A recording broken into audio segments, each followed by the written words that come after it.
지금 정치권은 국정감사 기간인데 대박 사건, 혈세가 줄줄 새고 있는 게 포착되고 있다면서요. 허주연 변호사님. 네, 바로 신천지 이만희 총회장에게 혈세가 새고 있는 것으로 지금 확인이 되고 있는 상황입니다. 이만희 회장 횡령 혐의 57억을 횡령한 혐의로 대법원에서 유죄 판결을 받았는데요. 구체적으로 이제 신천지 자금과 후원금 이 상당량을 자신이 거주할 평화의 궁전 건축과 해외 방문 행사 비용에 쓴 혐의로 지금 횡령 혐의가 이제 유죄가 확정이 돼서 지난 8월에 징역 3년, 집행유예 5년이 확정이 됐거든요. 네. 그리고 그때 또 문제가 됐던 게 이 코로나 대유행이 유행하던 초기에 시작되던 초기에 이 신천지 교인들 사이에 이 코로나가 확산이 되니까 그때 당시 정부의 방역 작업을 방해했다 이런 혐의도 받았었는데 이건 무죄가 났어요. 그런데 교인 명단을 그때 당국에 제대로 내지 않아서 빠른 방역 작업에 좀 혼란을 부추겼다 이런 얘기가 있었거든요. 이런 무리를 일으키고 유죄 확정 판결까지 받았는데 이만희가 2015년도에 이제 6.25 참전 유공자로 국가 유공자로 지금 선정이 됐습니다. 그래서 이 국가 유공자로 선정이 되면 참전 명예수당이라는 걸 받게 되거든요. 그래서 보훈수당으로 한 달에 한 30여만 원씩 2,500만 원 가까이를 지금 꼬박꼬박 받아오고 있다는 거고요. 그리고 더 문제는 특별한 변수가 없는 한 앞으로도 이 수당이 계속해서 지급될 예정이라는 점입니다. 네. 지금 허주연 변호사님이 다른 사람하고 혹시 동명이인 착각하는 거 아니야라고 생각하실 거예요. 이 이만희가 맞을까요? 한번 영상 보시고 이어가 보도록 하겠습니다. 사기꾼 이만희만 코로나 vaksin 받았냐? 코레라 합산 이것을 막기 위해서 노래해 준 데 대해서 너무나 고맙고 고맙습니다. 이 정부에게도 이 사람 용서를 구합니다.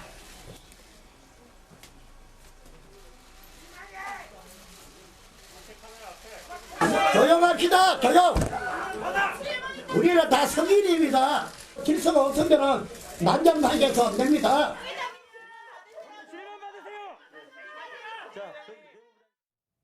참 저 때 말도 많았어요. 나가서 방금 마지막에 또 엄지척도 했잖아요. 뭐 해야 되는 엄지척인지 모르겠지만 사과 태도가 저 때 논란이 됐습니다. 최명규 원장님. 저 사과가 진정 아프던 코로나 환자분들한테 미안함에서 나오는 사과라기보다는 뭔가 제스처를 보이지 않으면 더 큰 압박이 다가오기 때문에 그 압박을 맡긴 사과였기 때문에 이제 아직 저런 행동을 보일 수 있는 거고요. 네. 또 그러면서 어떤 본인들의 입장에서 굉장히 뼈아픈 질문이 이제 예상치 않은 데서 쏟아지니까 마음속에 있던 원래의 그 억한 감정을 갖다 조절하지 못했던 게 아닌가 생각이 됩니다. 네.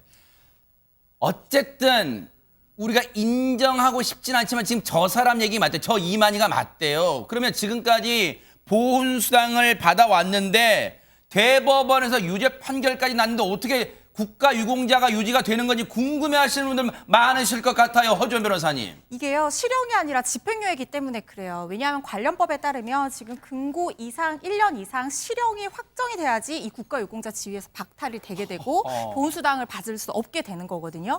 그런데 아까 말씀드린 것처럼 지금 징역 3년에 집행유예 5년이 나왔잖아요. 그렇기 때문에 이게 실형이 아니기 때문에 요건에 해당하지 않아서 이 국가유공자 지위를 계속해서 유지를 할 수가 있게 되는 겁니다. 네. 하지만 이게 지금 57억 원을 횡령하고 사회적 무리까지 일으켰는데 이 보훈수당을 계속 지급하는 것이 말이 되냐 이런 지적들이 이어지고 있습니다. 자, 국가유공자였다는 게 일단은 놀랍긴 해요. 6.25 참전 유공자라요. 최진봉 교수님, 네. 그러면 과거에는 참전했다 쳐요. 공로가 있었다고 쳐요. 하지만 살다 보면서 지금 이렇게 큰 죄를 저질렀는데 지금도 그걸 줘야 돼요, 보훈수당을. 그러니까요. 그 보훈수당은 국민의 세금으로 나가는 거 아니겠습니까? 국민의 법광령과 맞지 않죠. 지금 뭐 허주연 변호사 설명했던 건 현행법으로는 지금 이렇게 돼 있기 때문에 어쩔 수 없이 주는 것 같아요. 그걸 문제 삼을 수는 없지만 그럼 법을 개정을 해야죠. 실형을 받지 않으면 아무리 사회적 무리를 일으킨 사람이라도 계속 보훈수당을 받는 거잖아요. 그러면 지금 규정이 그렇게 돼 있으니까. 그런데 이렇게 사회적 무리를 일으켜가지고 국가적으로도 엄청난 손실이 일어났잖아요. 그거 예를 들면 저분이 제대로 협조 안 해가지고 다른 어떤 코로나 발생 환경이 생기고 그걸 또 치료하기 위해서 국가에서 예산이 들어갔어요. 네. 그리고 방역에도 상당히 구멍이 뚫려가지고 제대로 방역을 할 수 없는 상황까지 갔고요. 그럼 국가 예산이 얼마나 많이 낭비가 됐습니까? 본인은 물론 법적으로 받을 수 있는 상황이라 하더라도 제가 볼 때는 이거는 좀 규정을 바꾸든지 국회의원들이 다시 검토를 해서 정부도 검토를 하고 이런 사회적 큰 무리를 일으키는 사람의 경우에는 보훈수당의 지급을 좀 중지하거나 아니면 정지할 수 있는 방안들을 만들어야 한다고 생각해요. 네. 국민들이 볼 때 얼마나 화가 그러니까요. 나겠습니까? 이게 뭐 법적으로 지금 받을 수밖에 없는 상황이지만 이 제도를 바꿔서라도 국민들이 볼 때 타당하고 또 상식적으로 이해될 수 있는 선에서 제도가 만들어지는 게 필요하지 않겠나 이렇게 생각합니다.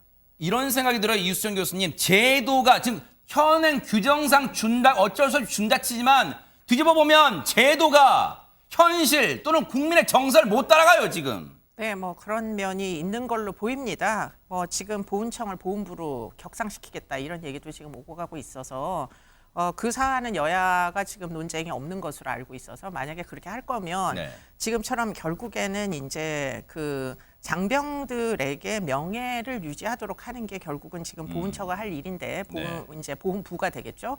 그렇다면 명예라는 걸 도대체 어떻게 정의를 하고 그걸 유지시키기 위한 요건은 어떻게 앞으로 운영을 할 건지 지침을 좀 더 명확하게 세워야 되지 않을까 싶습니다. 네.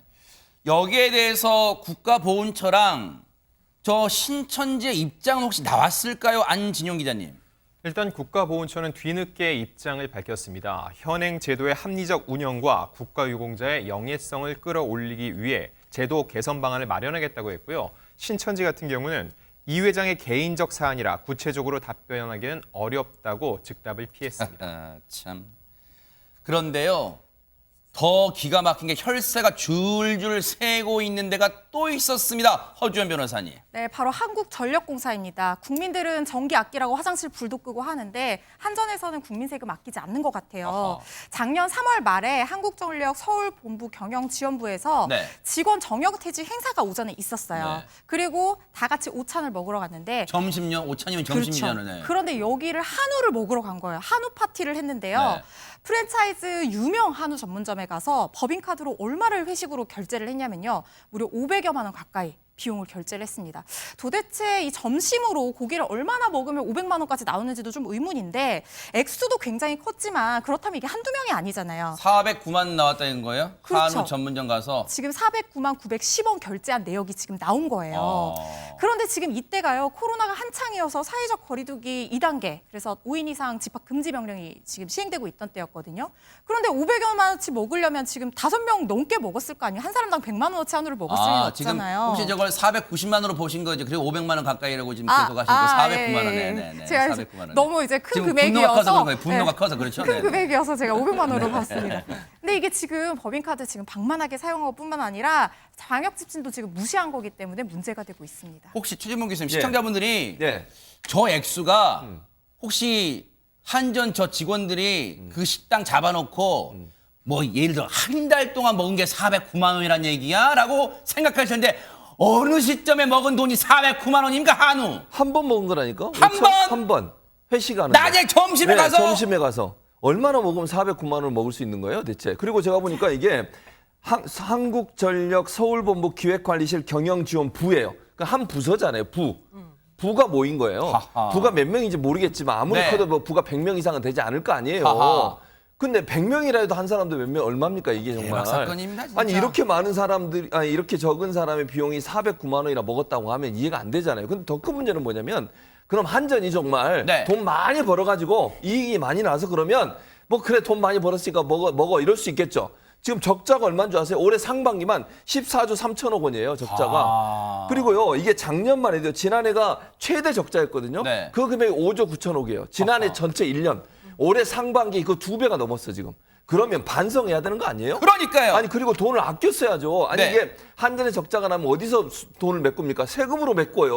공기업이니까. 그러네요. 그러면 세금으로 메꾸는 돈이라면 국민들의 세금 가지고 메꿔주는 한전이 이렇게 14조 3천억이나 상반기에 적자를 냈으면 아니 긴축 재정해야 될 거 아니에요. 허리띠 졸라매고 이럴 때는 짜장면도 좀 먹고 이래야 되는 거 아닙니까? 적자라면서 빚잔치라고 있어요, 지금. 아니, 말이 안 되는 거잖아요. 그러니까 네. 영업 적자가 이루어졌으면 이게 영업 적자를 어떻게 손실을 막을까 생각해서 법인카드 같은 거 사용을 중지하든 네. 최소화시켜야 돼요.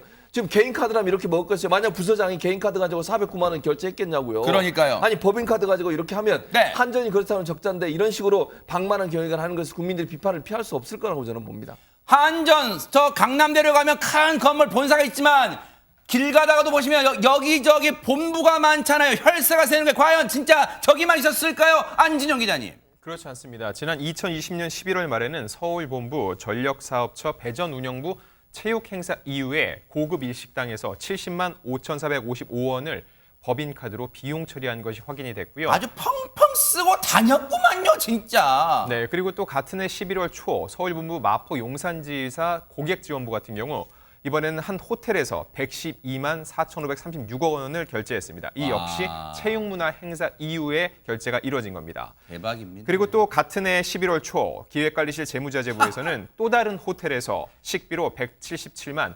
496원을 결제했습니다. 아주 자기들끼리 이수영 교수님, 너희만 쓰냐? 우리도 쓴다. 너네 무슨 썼니? 우리도 쓸 거야. 뭐 지금 경쟁하고 있어요?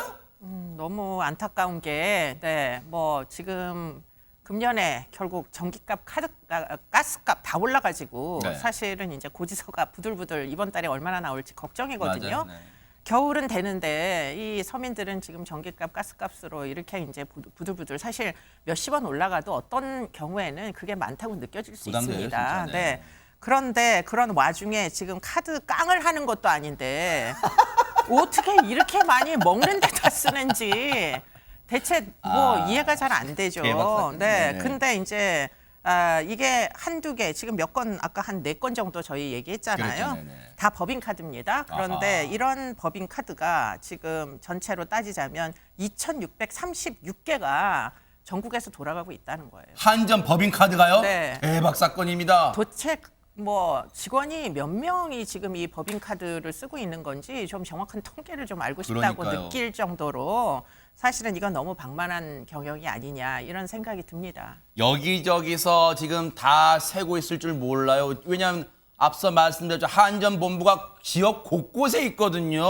그런데 이건 방만 경영이라는 표현 갖고는 이 성에 안 차, 이 표현이 부족해요. 허지원 변호사님. 그렇죠. 지금 올해만 14조 원 적자가 났다고 하는데 지금 국민의힘 박수영 의원실에서 제출받은 자료에 따르면 2017년부터 2021년까지 5년간 이 한전 직원들 받은 성과급이요. 무려 2조 4,868억 원에 달한다고 합니다. 아주 자기들은 성과급 잔치를 하고 있네, 진짜네. 이게요, 이 관련법에 따라서 공공기관 경영 실적 평가라는 걸 하는데 거기서 C등급 이상만 받으면 성과급을 받을 수 있도록 규정이 되어 있어요.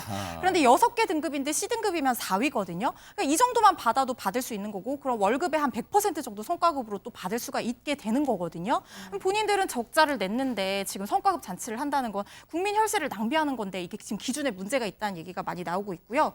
박수영 의원도 지금 5년간 적자가 급증했는데 성과급 잔치를 벌인 거 아니냐. 방만 경영하고도 이렇게 혈세를 남의 돈처럼 콩망 쓴 공기업에 경종을 울려야 된다 이렇게 얘기를 하고 있습니다. 그 남의 돈이 바로 국민 혈세 가지고 아주 자기들 호의호식을 어떻게 한우 먹으러 갖고 409만 원을 긁어요, 최명기 원장님. 저는 한전 직원들도 화가 날 것 같아요. 왜냐하면 한전도 굉장히 다양한 업무를 하는 직원분들이 계십니다. 그러겠죠. 그런데 실제로 굉장히 위험한 일을 하고 실제로 우리 국민들을 매일 보는 직원분들이 계세요. 그분들은 국민들이 힘들어하는 걸 알고 국민들의 불만을 다 들어야 되기 때문에 저렇게 못합니다. 그렇기 때문에 저는 진짜 힘들게 일하는 한전 직원들도 화날 것 같아요. 저런 일로 어떤 의미에서 굉장히 중요한 직책에 있는 사람들과 어떤 힘이 있는 부서에 있는 사람들이 저렇게 방만 경영을 하고 결국은 진짜 일선에서 위험한 일을 하고 맞아요. 감전이 될지도 모르는 위험을 감수하는 맞아요. 분들한테 가야 되는 돈을 저분들이 엄하게 쓰고 성과급으로 가져간 게 아닐까라는 생각도 해봅니다. 그러네요. 듣고 보니까 한전 직원분들 중에 열심히 일하면서 법인카드 구경도 못 해보신 분들 많으실 수도 있어요. 정말로 저런 뻔뻔한 사람들 정말 뭔가 좀 도덕적으로 반성하길 바랍니다. 그러면 안진영 기자님, 우리 혈세가 좀 기분 좋게 사용되는 그런 데는 없어요? 있습니다. 어딘데요? 바로 군부대입니다. 어허. 지금 잘못 들었나 하시는 분도 있을 거예요. 왜냐하면 군부대면 그동안 이 부실 급식 때문에 종종 문매를 맞곤 했었는데 그랬죠. 그런데 상황이 달라졌습니다. 지난 5일 네. 이 페이스북 페이지 육군훈련소에서 대신 전해드립니다. 이곳에 한 장의 사진이 올라왔습니다. 어떤 건데요? 네, 27사단 통신대대 장병이 보낸 급식 사진인데요. 네. 지금 바로 보이는 저 사진입니다. 어디 호텔 음식을 왜 올려놨어요? 아닙니다. 저 식판은 분명 군부대에서 쓰는 식판입니다. 네. 랍스터와 빵, 스파게티가 담겨 있고 다른 사진에는 심지어 초밥이 있습니다. 어머 대박! 그 내용을 보면은요. 네. 일단 중요한 건 장병이 직접 보냈다는 거예요. 얼마나 이게 흡족했으면 보냈을까 싶은데 자랑하기 위해서 글을 올리게 됐다. 군대에 오기 전에 이 군 부실 급식에 대해서 불안감이 컸는데 자대 온 후 그런 걱정이 싹 사라졌다. 힘든 훈련을 버티고 이겨낼 수 있는 원동력이 되고 어머, 있다고 어머. 하고요. 군대에 와서 랍스터와 초밥을 먹을 수 있을 거란 상상도 못했다. 이거는 이걸 보시는 시청자 여러분들도 쉽게 상상할 수 없는 내용입니다. 야, 근데 제가 이 나쁜 병이 의심병이 있어서 그런데 허주연 변호사님 전날만 혹시 촬영용으로 전부 좋게 차려놓고 하루만 예산 다 털어서 저렇게 차려놓은 거 아니에요? 그런 반응 되게 많았거든요. 어허. 그런데 전체적으로 개선이 된 것 같습니다. 그래요? 지난 8월에도 비슷한 제보가 게시가 됐는데 당시 이제 군사안보 지형사령부에 근무하고 있다는 제보자가 보낸 사진인데요. 네. 사진을 한번 같이 보시면 좋을 것 같은데 어머, 바로 저 이거 사진입니다. 뭐예요? 저게 군대 급식 식판 사진인데 왼쪽에 자세히 보시면요. 소고기 볶음밥이에요. 그것만으로도 굉장히 괜찮아 보이는데 오른쪽에는 진짜 리얼 스테이크가 있습니다. 스테이크요? 네. 썰어요? 진짜 와, 대박. 칼질할 수 있는 스테이크가 있고요. 왼쪽 위에는 떡볶이도 있고 계란 샐러드도 있고 그런데 어머. 이게 사실은 군 장병들한테 급식 정말 중요한 문제잖아요. 뒤늦게라도 개선된 게 너무 다행이라는 생각이 들고 저도 사실은 군대 가고 싶어서 해군사관학교에 지원했었는데 어머, 진짜요? 대박 사건. 달리기를 못해서 떨어졌거든요. 어머. 이렇게 좋아질 줄 알았으면 달리기 열심히 할 걸 그랬습니다. 아니 근데 갑자기 이 음식이 식단이 좋아지면 우리 병사들 갑자기 또 비만 되는 거 아닙니까? 이건 진짜 쓸데없는 걱정, 이거 농담으로 해봤습니다. 근데 진짜 완전 좋아졌네요, 이수정 교수님. 네, 너무 좋아져서 네. 저도 지금 눈을 의심할 정도로 네. 저 정도면은 우리 학교 식당보다 훨씬 낫다 이런 생각이 네. 드는데요. 지금 이제 장병 1인당 기본 급식비가 올라서 이렇답니다. 원래는 11,000원이었는데 지난 7월부터 13,000원, 네. 18.3%가 올랐는데 와. 그것만 올라도 결국 2,000원 오른 거잖아요. 네. 이 정도로 크게 이제 그 젊은 친구들한테 제공할 수 있어서 정말 천만다행이다 이런 생각이 듭니다. 네. 사기 진작에 최명 교장이 뭐 당연한 얘기, 사기 진작 도움이 될 것 같아요. 네, 왜냐하면 군대는 폐쇄된 것이고 아무리 뭐 요새 스마트폰이 사용도 가능하고 그렇다 하더라도요. 즐거움을 얻을 것이 얼마 안 됩니다. 그렇기 때문에 굉장히 중요하고요. 그리고 사기 진작을 떠나서 전투 수행 능력에 엄청난 영향을 줍니다. 물론 우리나라에 전쟁은 절대 일어나서 안 되지만 만약에 전쟁이 일어났다 그러면요. 우리 장병들은 일주일, 2주일 제대로 된 식사를 하게 될지 안 하게 될지 몰라요. 그렇기 때문에 평소에 충분한 칼로리를 갖다 섭취해 놓지 않으면은 막상 위기 상황에서 일주일, 2주일, 한 달, 2달을 갖다 버틸 수가 없거든요. 그러네요, 네. 그렇기 때문에 저렇게 되어야만 되는 거고 저는 칼로리는 조금 더 올라가도 된다고 생각합니다. 그러네. 귀신 잡는 해병대 나오신 최진봉 교수님, 예. 저 식단을 보니까 격세지감이 그렇죠. 느껴지십니까? 당연히 느껴지죠. 어허. 제가 있을 때는 저는 장교 식당에서 식사를 했는데도 어허. 랍스타를 한 번도 먹어본 기억이 없어요. 그 일성 교수님 아까 학교 얘기하신 저희 학교도 저도 저 못나요 못해요. 네. 그러니까 초밥에 랍스타는 상상도 못했어요. 아하. 그러니까 저는 이걸 보면서 무슨 생각이 들었냐면, 야 이게 조금만 신경 쓰고 그러네요. 조금만 이 그 급식하는 그 장병들의 어떤 건강 관리에 신경만 쓰면 바뀔 수 있다는 점이에요. 우리가 왜 그전에는 못했을까 이런 생각 들고요. 사실은 예전에는 이런 비리도 많이 있었잖아요. 사실 그 군인들한테 가야 될 급식비를 일부 빼돌려 가지고 장교들이 뭐 맞아요. 가져가고 이런 일도 있었거든요. 그래서 저런 모습이 결국 군대 가고 싶은 마음이 들게 만들잖아요. 그러니까 군에 입대하면서도 군에 가서도 우리 아들 또 우리 딸이 열심히 군 생활하고 제대로 잘 먹고 건강한 모습으로 돌아올 맞아요. 수 있을 거라는 기대감을 갖게 만드는 것. 그것이 국방의 의무를 책임지는 우리 젊은이들에게 더 적극적으로 군대 입대할 수 있는 어떤 원동력이 된다는 사실을 기억한다고 하면 네. 저런 부분부터 바꿔야 돼요. 그러니까요. 저는 참 잘하는 일이고 저런 일이 저 한 부대 몇 개의 부대의 일이 아니라 전체 부대로 좀 확산됐으면 좋겠습니다. 사기는 밥심에서 나오잖아요. 그러면 장병들의 사기가 올라가면 부모 형제 나를 믿고 단잠을 이룬다. 그 군가 가사처럼 정말 국방의 의무를 우리 아들 딸들이 잘하지 않을까 그런 생각해 봅니다. 자, 그런가 하면요. 진짜가 아닌 가짜 폰. 와, 가짜 폰을 훔친 사람이 있다는데요. 허주연 변호사님, 이거 무슨 말이에요? 그러니까 말이에요. 왜 진짜가 아닌 가짜 폰을 어허. 가져갔을까요? 영상으로 한번 확인해 보시죠. 네, 한 남성이 휴대폰 대리점으로 들어섭니다. 네. 안에 들어가서 이제 핸드폰을 보겠죠. 대리점 직원분과 대화를 이렇게 나누고 상담도 나눈 것 같아요. 네, 이리저리 뭐 자기가 필요한 걸 설명하는 것 같기도 하고요. 핸드폰 구경하는 모습인데 네. 뭔가 평범한 핸드폰 구매자 같은데 뭔가 모형 핸드폰을 집어드는 것 같습니다. 네. 그리고는 아내한테 이거 사도 되는지 한번 물어보고 오겠다 이렇게 얘기를 하고 난 뒤에 네. 매장을 빠져나가는데요. 네. 그리고는 이 남성 소식이 들리지 않았습니다. 근데 저게 지금 집어들고 나간 게 지금 귀를 의심한 게 훔치려면 안지훈 기자님 진짜 휴대전화를 훔치지 왜 가짜 휴대전화를 훔쳐요? 이게 말이 안 되는 것 같은데요? 가짜 휴대전화도 용도가 있었습니다. 어머. 지금부터 보여드릴 영상은요. 기가 차고 뒷목을 잡게 합니다. 저 뒷목 잡을 준비할까요? 네, 함께 보시죠. 아, 네. 자, 아까 그 남성입니다. 이 남성 전화를 하면서 편의점으로 들어오더니 네. 이내 계산대에서 뭔가를 가득 들고 나갑니다. 네. 남성 매장에서 가져간 이 가짜 휴대전화로 편의점에 간 다음에 지갑을 놓고 왔다면서 이 모형을 맡기고 담배를 한 무더기 바꿔치기에 갔다는 겁니다. 어머, 지금 어머, 들고 세상에. 가는 저거 바로 담배입니다. 어머. 가짜 휴대전화의 용도가 바로 이것이었습니다. 그런데 그 액수가 무려 1,500만 원어치라고 합니다. 어머, 세상에. 정말 황당한 동시에 또 당황스러운 장면입니다. 뻔뻔한 것도 모자라서 어이없는데 담배 물론 1,000만 원 넘습니다만 담배 훔치려고 혹시 저렇게 휴대전화 가짜 휴대를 훔쳐 이게 말이 너무너무 안 되는데요, 이수영 교수님. 근데 이게 말이 저도 좀 안 되는 것 같은데, 네. 근데 이 이제 사람의 경우에는 네. 이르기에 이제 일종의 주요 범죄 수법이었던 것 같아요. 아하. 지금 알려진 바에 따르면 똑같은 수법으로 2018년도에도 똑같은 일로 징역살이를 가고, 2020년에도 또 출소해서 똑같은 일로 세상에. 징역살이를 가고, 그래서 지금 이게 수법이 틀림이 없는데. 상습범이네요, 완전히. 네. 그런데 이제 심지어는 요번에는 이제 편의점인데 20건 이상을 지금 이런 절도를 하면서 돌아다녔답니다. 뭐 대구, 대전, 구미, 수원 전국을 다 돌아다녔어요. 이 어머. 짓을 하면서. 네. 그래서 저 사람이 그 평균 수준의 그 인지 능력을 지녔는지 일단 그것부터 좀 확인하고 싶다. 이런 궁금증이 갑자기 들었습니다. 네. 네. 범행 수법도 우리가 지금 처음 본 거잖아요. 무려 1,500만 원 넘는 범죄를 이익을 취한 거예요. 담배를 가져간 거예요. 관련해서 경찰 얘기 들어보시고 이어가 보도록 하겠습니다. 담배 뭐 개인 간에 이제 사고 팔 수는 있으니까 그걸 좀 더 싸게 판다거나 그죠? 생계비 마련하기 위해서 그런 거니까. 걱정되는 게요, 최진문 교수님. 예. 모방 범죄가 잇따를까 봐 걱정이 됩니다. 그러니까요. 근데 문제는 뭐냐면 이 가짜 휴대전화를 갖고 갔잖아요. 이게 분간이 어렵다는 거예요. 아, 그래요? 예. 여러분 한번 이제 나중에 휴대전화 판매소에 판매하는 점에 가보시면요.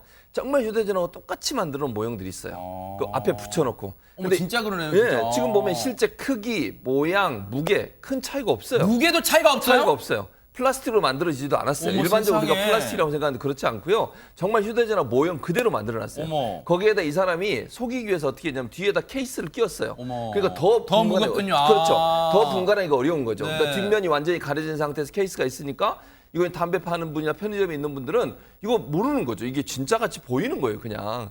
그래서 제가 볼 때는 이 모형 휴대전화가 너무 비슷하기 때문에 이제 편의점에서 저런 형태의 범죄가 일어나는 것을 막으시려면 휴대전화 맡기고 물건을 가져가는 걸 하시면 안 돼요. 그러네요. 그게 위험한 거예요. 네. 그러니까 이거 우리는 보통 휴대전화 맡기면 설마 가지러 오겠지 이렇게 생각하잖아요. 근데 그런 방식으로 물건을 사는 형태는 지극히 극소수에 불과해요. 그러니까요. 대부분은 그런 사람이 없잖아요. 네. 그래서 절대로 물건 판매하시는 편의점 점주나 일하시는 분들은 절대로 휴대전화 맡겨놓고 물건 사는 일을 하시면 안 된다. 그 말씀 꼭 드리고 싶습니다. 저런 사람 물론 선량하게 진짜 지갑을 안 갖고 와서 그럴 수도 있겠지만 그럴 가능성이 거의 낮아요. 그럴 때는 정중하게 손님 그러면 되게 천천히 다녀오세요. 물건은 저희가 꼭 안 팔고 갖고 있을게요. 이런 기지로 저런 범죄를 좀 예방하는 게 반드시 필요해 보입니다. 정말로 나쁜 사람들이에요. 보고 계십니까? 대박 사건. 네, 안녕하십니까? 김명준입니다. 여러분과 함께하는 뉴스파이터. 다양한 소식과 뉴스를 보고 싶으시면 화면 오른쪽을 꾹 눌러 구독해 주시길 바랍니다. TV로도 유튜브로도 여러분께 한 발 더 다가가겠습니다. MBN 뉴스와 뉴스파이터를 사랑해 주셔서 고맙습니다.